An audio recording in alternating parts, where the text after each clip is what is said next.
book 3 of 2020 was The Testament by Margaret Atwood.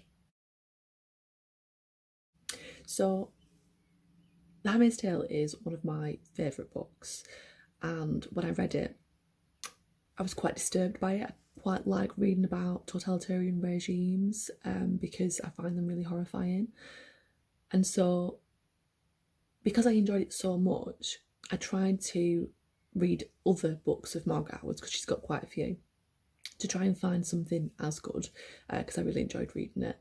And I've read The Heart Comes Last and I've read Oryx and Crake, and both of those were really poor in comparison. They weren't of the same calibre at all. And because I'd had such bad experiences with those two books, I was not going to read any more of Margaret Atwood's books. I was just like done. I was like, no, I'm not going to read any more, even though the people were telling me that there are some that are as good as Handmaid's Tale. But I thought, no, because the ones that I've read, people say are really good as well, and they're not.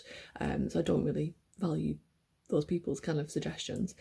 So when The Testaments came out, I was quite dubious to read it, but I thought, okay, I liked Handmaid's Tale, so maybe it'll be as good as that, so I'll give it a go, I'll read it. So I read it, and it was interesting because the characters from The Handmaid's Tale that are in the Testaments, so I don't know if I'm saying that right or not, Testaments, yeah, Aunt Lydia and Agnes are written really well, and their stories, like the things that they're talking about, are really interesting, and I enjoyed them. And so for that reason, the book was quite good. But then the new characters, which is what was interesting about it, are written in the same kind of postmodern style that those other two books that I'd read are written in, which is why I disliked them. So I didn't like the new things that were in the Testaments. So the times when the characters are in Canada and outside of Gilead, I didn't like, but the situations where they're in Gilead were more interesting. But having said that, the new character that's in it is a teenager, and she's really kind of badly written. It's almost like a kind of trope of what an older person thinks of as a teenager. So really kind of whingy and moany and kind of, like throwing strops and things, which, okay, maybe some teenagers are like that, maybe a lot younger teenagers, not perhaps the age at which this character was. And as well, the behaviour is really farcical, because this girl's in a particularly threatening situation, could be killed at any moment, but yet she's behaving really kind of idiotically. And it's kind of like, children are street smart, and if they're in certain situations, they do grow up and adapt to that environment. And so to expect this character to be realistic when they're not behaving in a way that merits the situation, it kind of made me feel really underwhelmed by that characterisation. It seems almost like Margaret Atwood has a niche, and her niche is Gilead, and any kind of modern characters or any kind of characters that are a lot younger, she doesn't know how to write them, or maybe she's just got kind of stereotypical attitudes towards people that are younger. I'm not really quite sure. I mean, it could be intentional, but it just seemed a bit like not a realistic character. Like she's very good at the characterisation, for example, of Aunt Lydia, because there's a lot of explanation of why she's done the things that she's done, and I really loved that about the book. But that was severely lacking in the younger characters. But then she was very good at writing Agnes, so it was kind of a really kind of odd kind of situation. I guess her view of what modern teenagers are is perhaps quite warped.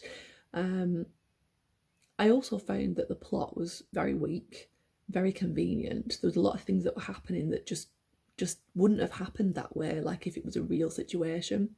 It was kind of like the plot was happening as a device rather than as a natural kind of unfolding of what would likely happen in that situation.